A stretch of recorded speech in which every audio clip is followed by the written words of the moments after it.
Welcome in, everybody, to another episode of ZB's Horsepower Talk. As always, I'm ZB, Zack Brown, and joining with me, as always, is former 410 Sprint Car crew chief and mechanic, my dad, Jeff Brown. Dad, not a whole lot to really do today. We do have a very special guest coming on at the end of this show. We'll let that be a surprise here in a little while for you. Well, if you look at the thumbnail, you know who it is. But we're going to be surprised while we're recording this right now. Let's go over a little bit. The Outlaws raced at Williams Grove. We'll talk to our guests about the Williams Grove thing, if that's kind of foreshadowing what it is. They raced at Weed Sport as well. Basically a battle for second towards the end. David Gravel drove away with it, but it was still a really good race at Weed Sport. They finally did a better job at those New York tracks than they did earlier in the year with some other New York tracks. Yeah, I was surprised at the track conditions. It was actually a really good racing surface. Like I said before, when we talked about the track, it's really wide. The corners are real wide, but I mean, it was where the top was good, and you can run down the bottom. So there, other than for the lead, there was actually quite a bit of passing through the race. But Gravel's really starting to flex his muscle here a little bit. And he still can't quite get pulled away from Donnie Schatz too much. Though. If Schatz could qualify. I have never seen anybody just qualify so poorly and just drive up through the field like it's nothing. The car's fast. It just doesn't qualify well. I don't know if it has anything to do with 10 to 15 cars every night against those guys. Those guys are kind of good.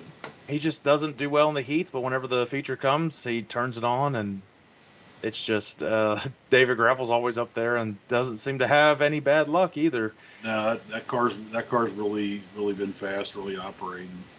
Well, I-55 is the only Outlaws race this week. There's no high limit. They're off until the week after the Knoxville Nationals, understandably. That's next week, and we'll have a big-time preview for the Knoxville Nationals next week.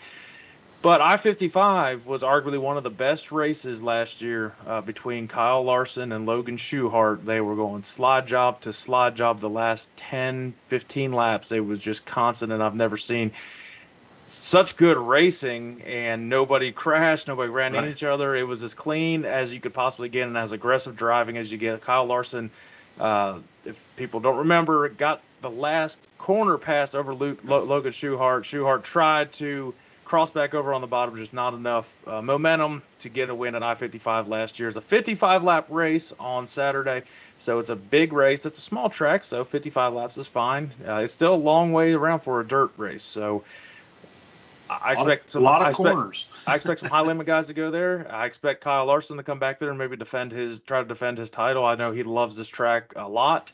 Yeah. So you'll see a mixture of high limit and Outlaws here. Should be another exciting couple nights at this track.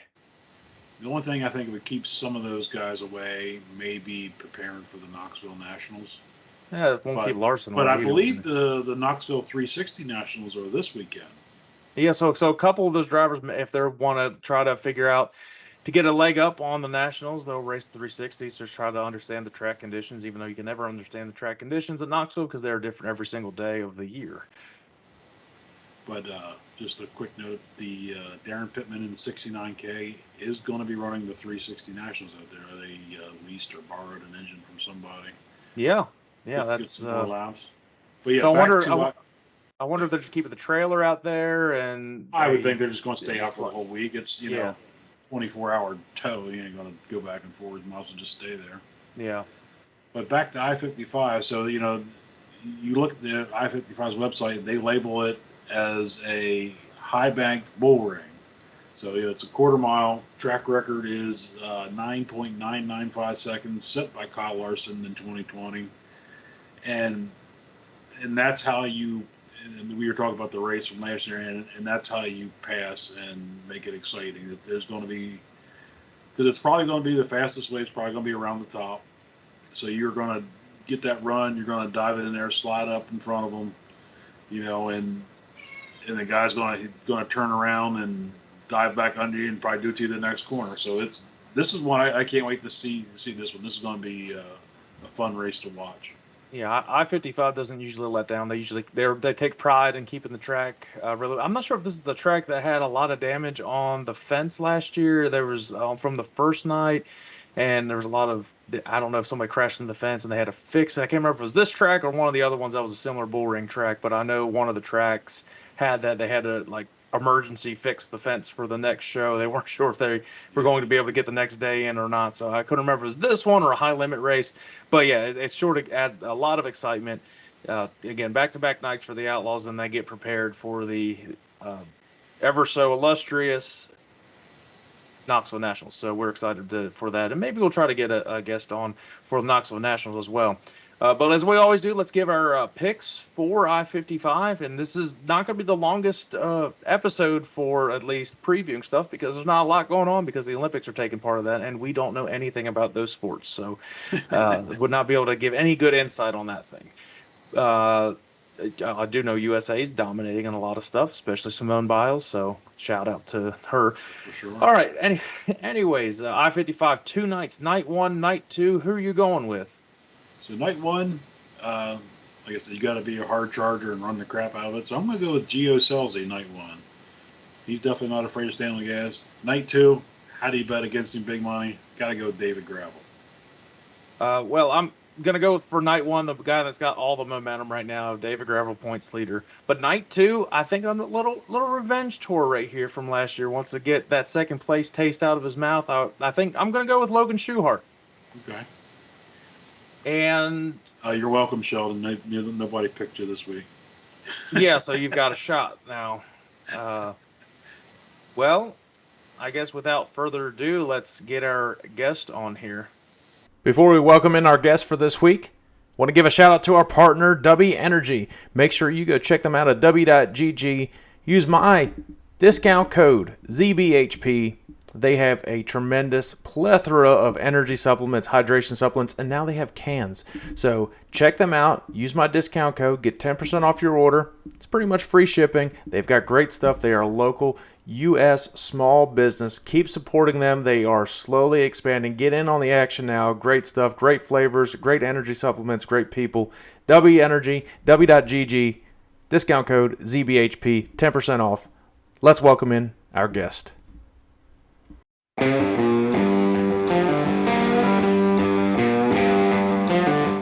Well, joining with us right now is a special guest. You can call him the most recent World of Outlaws Slayer, representing the PA Posse strong.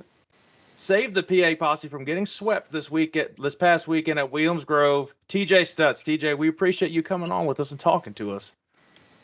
I appreciate you guys having us on. Well, let's dive in right now. Congrats on your first World of Outlaws win. And, I mean, it came out of nowhere, and it was awesome, and it just seemed like everything was adding up right the whole entire night, and you're able to hold off probably the best outlaw that's been here in the whole year, the front runner for the championship, David Gravel. And basically, it was almost speechless in victory lane, too. It's like, holy shit, we did it. Well, I mean, we've had some really good outlaw shows. We just were never able to capitalize to this extent off of it. I mean, I don't even remember what. I think the first year we really come back to 410 racing.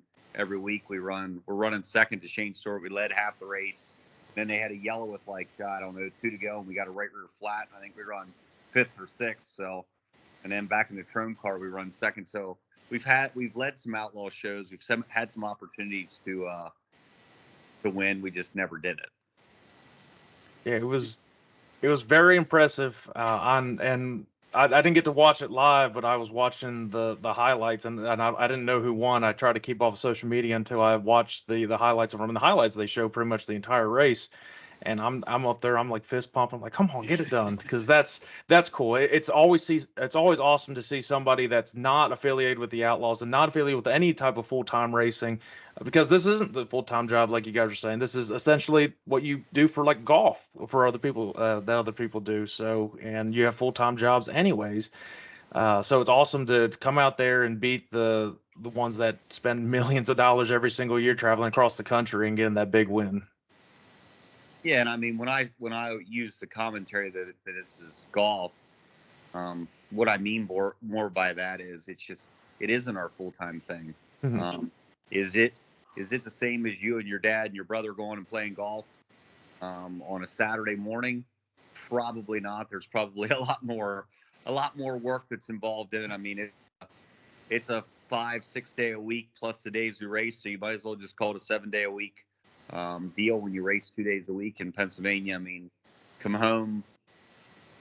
I don't even know where to start. So like Sundays, you wash from Saturday night, and then you get a couple hours of free time in the afternoon, and you come home from work at Monday at 5 or 6, and you spend 2 or 3 hours in the shop and do that rinse and repeat until Friday, and then you gotta at some point mow the grass and do a little bit of housework, and pretty much you have no life when you race 2 days a week, and you try to throw a couple of extra midweek shows in there. It's just a lot more daunting than people think. Yep. But it really is just our side gig. It's not like we do it for money or we do it for the fame. We do it because we love racing, and Yep.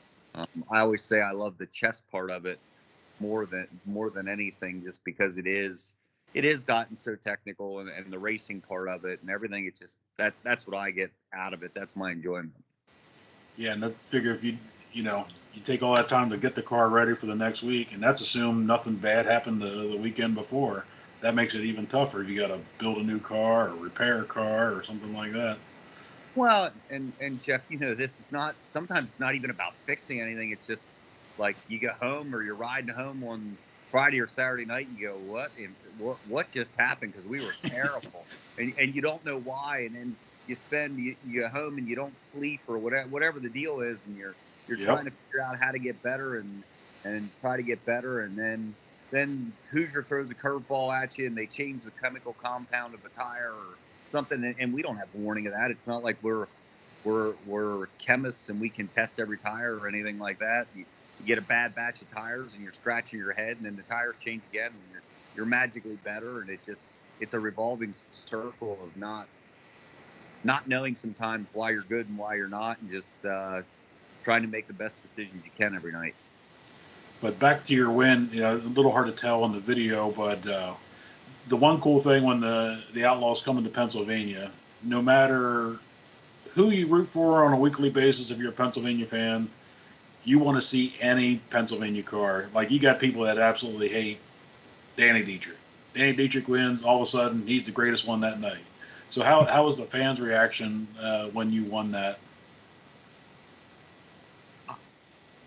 I know, and I don't mean this to sound you were kind of in shock or lack of understanding, but I guess I didn't really understand. I've lived in Pennsylvania my whole life. I've seen the Posse. I've seen them tear down the fences when the Posse wins. For me, I struggle that my win means that much to them, because I race because I love racing. To mean that much to someone else, and my accomplishments to mean something, that was probably the biggest takeaway from winning, when I popped up through a backstretch off the scales and there's people hanging off the fences, and just the amount of noise. I was like, holy crap, what did we just do?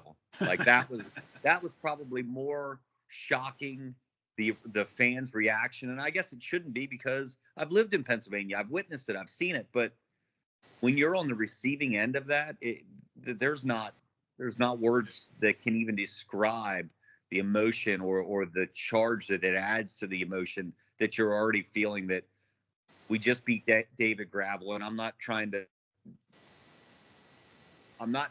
put him above any of the other Outlaws, but he is right now probably the most consistently best of them there is. And it's not like he didn't have his opportunities. It wasn't a gimme. There wasn't rubber down. It wasn't one lane because there was a natural disaster with the water truck or something. It just, we had to drive by him on the start, and he kept at us. And that probably means more to me than it would have if we would have won on a rubber down deal. And like I said, the fans' reaction the whole time down the backstretch and into Beer Hill, and it literally shook me. I was like, holy crap, what did we just do? Well, we've talked about it, and it used to be a long time ago, 10, 15 years ago, the Posse as a whole would compete day in and day out with the Outlaws, and you never really knew who could win those races, and it wasn't a gimme for the Outlaws. In the last few years, it seems like the Outlaws have come in and pretty much dominated, and it's been like, come on, somebody's got to pull through. So it was refreshing to see someone finally take down the Outlaws. And again, we've seen like Rico Abreu, who's not a full-time Outlaw, but he's still a full-time driver. You've seen Larson come in there and win, but to finally see a local person come in and win the track that you won earlier at this year, and it seems this is one of the best years you've had at Williams Grove, so that's awesome to see as well. Well, I said this to someone, and I don't talk about being sick. It's not something I ever wanted to. I had a lot of people when I first got diagnosed, they wanted to do all this stuff, and I just didn't want to be a crybaby. I didn't want to. I don't know. I didn't want that to be my story. But as I've progressed, and middle of last year, I really got feeling good again. It was almost like a switch went off sometime between like May and Speed Week, and I was like, oh my God, I can feel things again.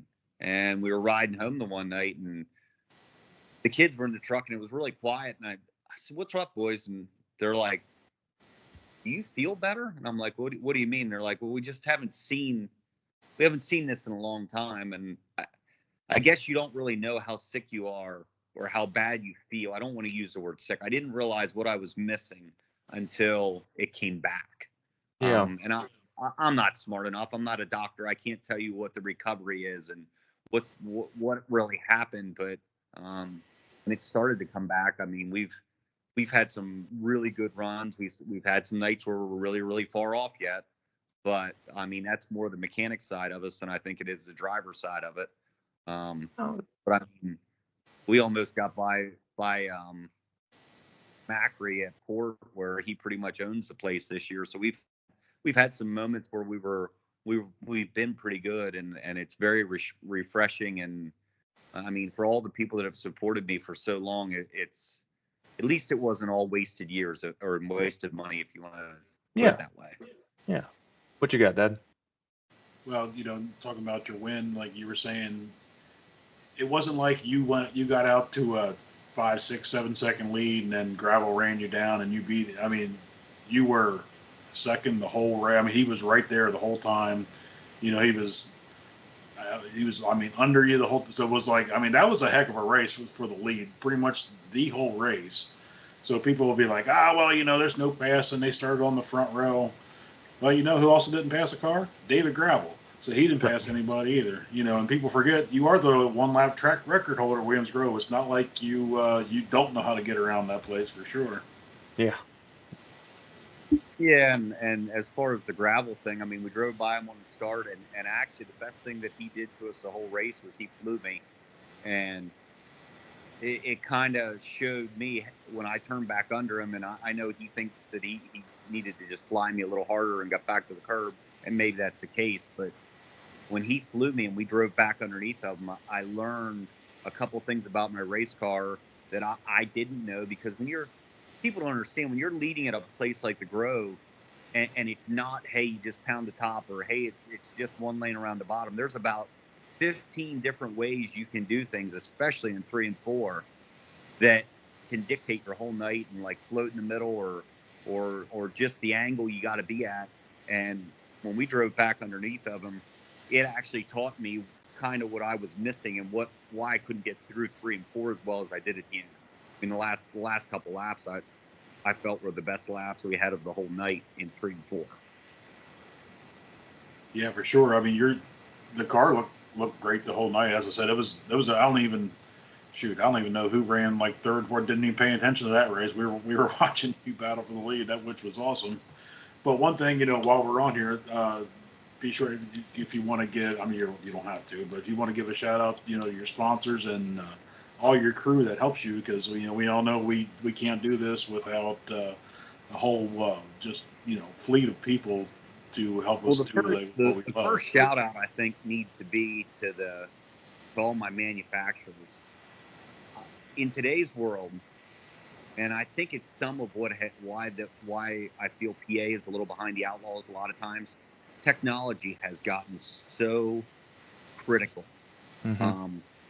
just and trying to keep up with what those guys do. But Matt Hummel at FK Indy on the shock side of it, like I need to rely on him. Bobby from Winners, whatever Winners is working on, whether it be their bars or the rears or anything that is any component wise stuff. And Dan Musselman from Maxim, I can't even explain the amount of support that those guys give me as a group. And I'm sure there's other ones that I'm missing out there. Jeff Ryan from Wing Dynamics, if I want to try stuff with the wings or I have ideas or he has ideas, it is an entire group effort of the people that you surround yourself with, that for a local team to be able to race on that level, it takes an army, so to speak, behind the scenes. So the manufacturers to me are probably as key to the deal as anybody is. And then as far as the guys that work on the cars, everybody knows my boys. Ethan is in the shop just about every night that he's not at the racetrack. Reese has a girlfriend, so he's MIA a little more than he used to be.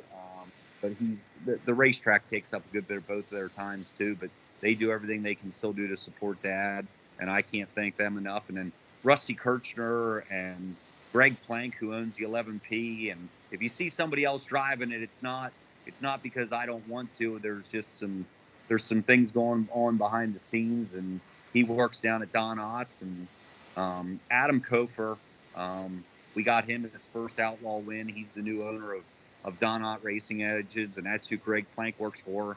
And that's a huge group effort down there to try to get their stuff back to working, to being outlaw caliper stuff. And I think we proved that we have 2 track records now on it, and Sealands Grove and the Grove, and we won an outlaw show. So I would say we got my stuff headed in the right direction on the motor wise. I got some guys, Rusty Kirchner, he's been with me, God, I don't know, since the end of the Sealands Grove days when we quit racing 360s every week, which I don't even know, that was 16, 17. He's been there pretty much every weekend. And AJ Sassaman and the Hockenberry family, they own a Super Sportsman, but they're at the shop a good bit during the week. That's the part that nobody really gets, I don't think. The during the week stuff is probably more important than the at track stuff. That shop thing, it is just grueling and daunting. And if you don't have people that support that side of it, it's as important. You guys know this is showing up at the racetrack. The showing up at the racetrack, if you do your stuff at the shop, the rest of it's easy. Right. I don't want to say easy, but less drama filled. Let's put it that way. Yeah. Well, the race nights, that's like, that's when we get to have fun. I don't know why my video feed just went out. We can still hear you, Dad. You're fine. Okay. Yeah, that's weird. I don't know. The camera's blinking at me. Hang on. Anyways, so TJ, how long have you raced in sprint cars? I know 410. You started off, I guess, at least for me, I've seen you in 358s, and then you moved into 410s. How long, I guess, in general, have you raced sprint cars? I think 98 was the first year we raced. I don't know. Somebody that knows stats better than me and has less concussions would have to give you the exact number. I think 98, 99, we might have raced 10 total 358 races or something crazy. It wasn't very many. And then 2000 was the first year we ran 358s. But, I mean, 2000 to 2004, what would we run? We probably only ran 30 or 35 358 races, and we won some, and no championships. I think we run second at Williams Grove, Sealands Grove, Lincoln. I think I run second at all of them a couple times in the points deal. And then in 05 was our first year we tried to run 410s, and we did that for a year, won a race, rookie of the year, and then came back and I don't know, raced 06, 07, half 08, and then I don't think we sat in another 410 for probably 3 years. Just did the Sealands Grove 360 thing and won a bunch of races and won a championship in that. And when the guy that owned the car I was driving had some health issues and decided that he was done, we were talking as a family and we decided that we wanted to go back to 410 racing in 2000. I think it was 16 or 17.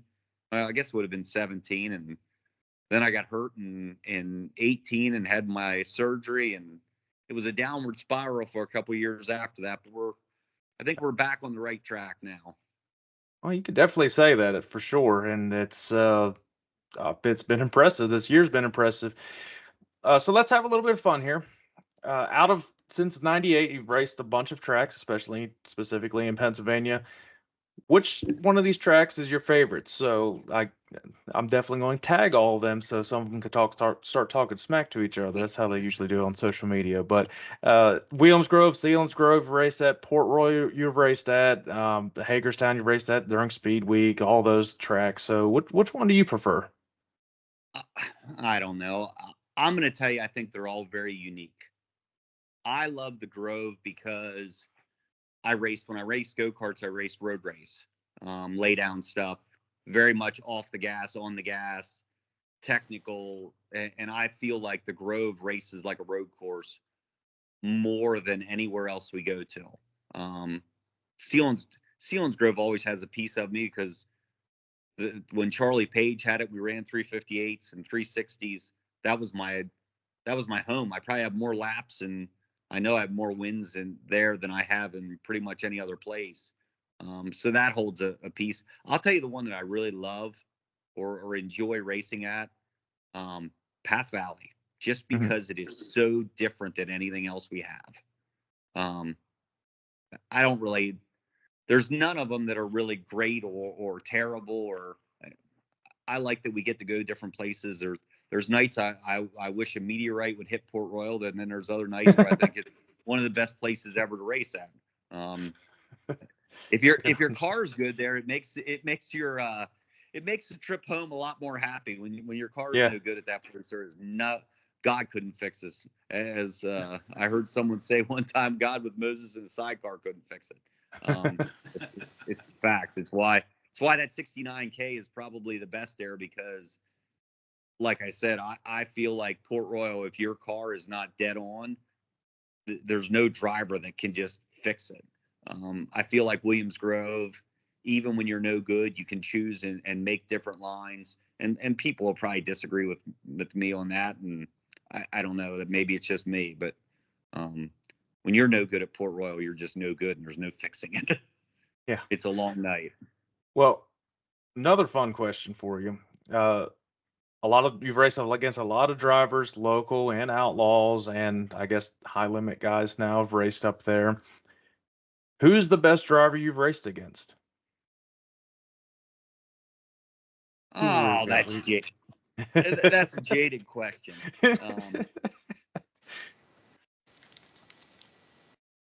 I guess which one's been fun to race locally against? I guess the best locally, and then I guess Outlaws coming in. I can tell you the most rewarding when you get to beat Lance. That is probably the most rewarding, because he is one of the absolute smartest drivers that I've ever raced with. He puts himself in positions that you can't do things to him, and that's to me, that's what makes him as good as he's always been, because he's never been out of control. He's never tore a lot of stuff up, even when he was young. He just was so good at putting himself in good positions and making good decisions. And that's probably one of the, as far as the local guys go, that's probably one of the most respectful guys I've had. I don't know. I never, as far as the Outlaw guys go, I think that they're very generationally different. Right. You take Shots. I think Shots is probably the cleanest, best overall that I've ever seen. Every now and then you'll see him where he really sits up in the seat like he used to, and it's like, holy crap, that's the Donnie Shots that I remember growing up watching, going, how did he do that? The new generation of all the Outlaw guys, they seem to all race a lot more like the California kids. They are on the gas. There's a lot less. I don't know how to word this. There's a lot less knowing where they're going to land at. They drive so hard, especially the places where they can get away with it, where the over driving is rewarded. It is just that this whole new generation, it is absolutely incredible to watch how they drive them like it's a video game, and they just run in there and they make it stick, and exit isn't really one of their forethoughts when they enter the corner. Yeah. Well, you've seen it with the new kid, Corey Day. He's 18 years old, and I don't think he's ever let off the gas on any track he's ever been to. And he randomly goes to Lernerville for the very first time. That's not a track you just go in and win at, and he ends up getting second and damn near got to win. That's an impressive talent, and he's been starting to race in some asphalt stuff. So I always like to see those younger kids and see how they transition to other racing styles too. Like Larson, it's kind of the Larson effect, I think, on all these kids. But it's we were talking about it I-55 last year, and we've just previewed I-55 this year. But last year, between Logan Schuchart and Kyle Larson, some of the hardest racing I've seen back and forth and the cleanest driving I've seen, but neither one of them let off the gas. And I expect something similar like that. The bull ring races that they've had in the Outlaws these last couple years with all these drivers that never let off the gas, I've been thoroughly impressed with it. Yeah, it's just the way, in my opinion, a new generation is. And I think that's one thing that California, they've produced some really good drivers here the last couple of years, and I think that the race tracks have made a big difference in that. Yeah. The big half miles and the things we have to do in here, staying straight, not twitching, and California, they don't care. They're just on the gas, and like I said, wherever it goes, it goes. Yeah. What you got, Dad? Well, I was saying, talking about the young drivers, and you got a couple kids. Are they interested in racing? Oh yeah, I mean it's all they've ever done. I don't think Reese ever was going to sit in one. I think Ethan, we're working on trying to get him some opportunities to race some. See if we can make that happen. Trying to get all the money people lined up and make that happen with someone without a lot of experience isn't as easy as you would think, but we're working on it. And I think we got a plan here for the next couple of weeks that we might see him. I think he's going to run the Grove Friday night in Plank's car, just kind of get his feet wet and see how that goes. Plus, I think here the next couple of weeks, you're really going to see the field numbers drop off. We always know after Speed Week they do. Everybody's wore out of money, out of cars. Yeah. Can't afford $340 tires. Whole deal. And start saving up for the races like Tuscarora and the National Open in October. Try to get the big money races to end the year. Yeah, sure. I mean we've already started like the Outlaw show. After that, we last 2 nights here we've worked on trying to get stuff ready. We're already looking at the weekends past Knoxville they got the Dream Race at Port and some stuff. So we're doing some preparation work to try to get ready for those weekends now already. Yeah. Yeah, they'll be here before you know it, and it's easier to stay ahead of the curve than it is to you get behind. It can snowball real quick, and last thing you need to do is go there, half-ass prepared, and then everybody gets mad you're not running good and nobody knows why. And like you said, all the work it starts at the shop. I mean, that's the part people don't really get to see as much as how much effort and time it takes for everybody working there. And I don't know how your crew is, but most everybody are volunteers that they show up, they come, they work their job, come 4 or 5 hours, 2, 3, 4 nights a week just to help put a car together. Well, and like take gravel, their payroll's probably more than I spend in a year. Facts of life, and I'm not busting on them. That's what they do for a living. Yeah. This is the hobbyist part of it, but Jeff, like. One key thing we've learned, and maybe that's probably some of us getting better too, the winter preparation makes the summer grind easier. Like if I don't have it built in March when we push off for the first time, we're probably not going to have it for the year. Just that's how we do our budget, and we have X amount of stuff, and we try to get all of our front axles and rear ends and whatever. Like November, we'll take the crash pile of front axles and rear ends, and we'll try to take, hey, that axle's good. Hey, that center section's good. Hey, that's got a good ring and pinion in it. And we'll try to put rears together for the next year.